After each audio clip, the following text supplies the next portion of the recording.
لہذا میرے عزیز دوستوں اور بھائیوں،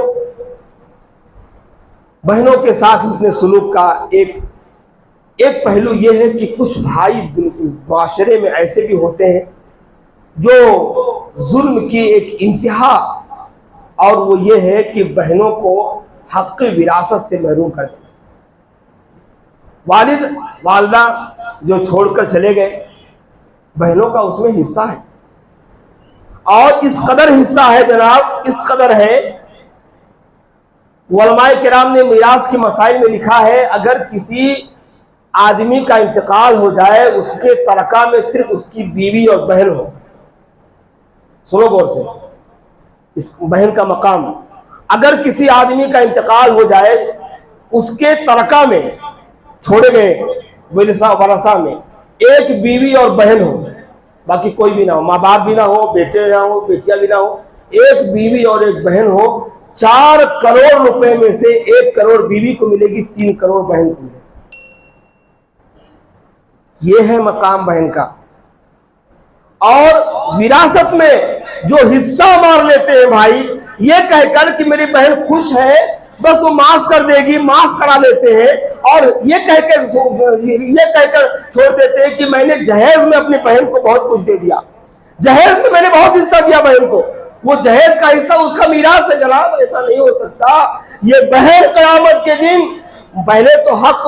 یہی ہوتا ہے کہ بھائی جیسے ماں باپ کا زندگی ختم ہو، جو بھی حقوق ہے، جہاں جہاں حصہ ہے بہنوں کو بٹھا کر ان کا حصہ دیا جائے، اور اگر ایسا نہیں ہوتا ہے تو قیامت کے دن بھائی کے غریبان بہن پکڑ کر کہے گی میرا حصہ دو جو ماں باپ نے چھوڑ کر دنیا سے آئے تھے، اور اس وقت آپ کو زمین نہیں اپنی نیکیوں میں سے نکال کے حصہ دینا ہوگا۔ اس لیے میراث کا معاملہ بہت ٹائٹ ہے۔ اللہ نے کہا تلک حدود اللہ، یہ اللہ کے حدود ہے، اس کی پاسبانی کرو، بہن کو اس کی میراث میں حصہ دو، اور یہ دینا چاہیے۔ یہاں تک کہ اگر آپ کسی بعض دفعہ دیکھا گیا، ایک صاحب مجھے بتایا، میں نام نہیں لینا چاہتا، انہوں نے بتایا کہ باپ کا انتقال ہونے لگا تو باپ نے کہا 2 پلاٹ ہے، دونوں میری بیٹیوں کے نام پہ ہے، بیٹوں کے نام پر انہوں نے ایک کوڑی بھی نہیں دی۔ ایسے بھی باپ ہے، ایسے بھی باپ ہے،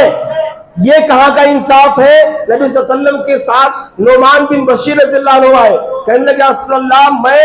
آپ کو گواہ بنانا چاہتا ہوں، میں نے اپنے بیٹے کو تحفتاً یہ چیز دے رہا ہوں، آپ اس پر گواہ رہیے۔ آپ نے پوچھا کیا تمہارے پاس بیٹی ہے؟ کہا ہاں بیٹی ہے۔ آپ نے فرمایا کہ پھر آپ یہ تحفہ اکیلے بھائی کو کیوں، اپنی بیٹی کو بھی دو، تب انصاف ہے،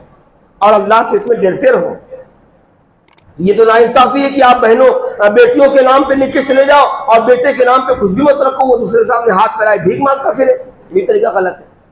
لہذا وراثت میں، میراث میں ماں باپ کے نہ رہنے پر بھائیوں کی ذمہ داری ہے کہ بہنوں کو بلا کر اس کا جو حق ہوتا ہے وہ حق دے دے۔ معاشرے کا سب سے کڑوا سچ ہے کہ آج جتنے بھی اکثر و بیشتر بھائی معاشرے میں اپنے جو ہے ان جائیدادوں پر قبضہ جمائے ہوئے ہیں، بہنوں کو گھر تک نہیں آنے دیتے، اور اگر ان کے بھانجے اور ان کے جو ہے کبھی آ کے مطالبہ بھی کرتے ہیں تو انہیں جو ہے دھمکیاں دی جاتی ہے، کیس درج کرنے کی دھمکی دی جاتی ہے، زمینیں ہماری ہے، تمہارا اس میں کوئی حصہ نہیں ہے۔ ایسی چیزوں سے انسان کو توبہ کرنا، مسلمانوں کو اپنی بہنوں کو حصہ دینا چاہیے۔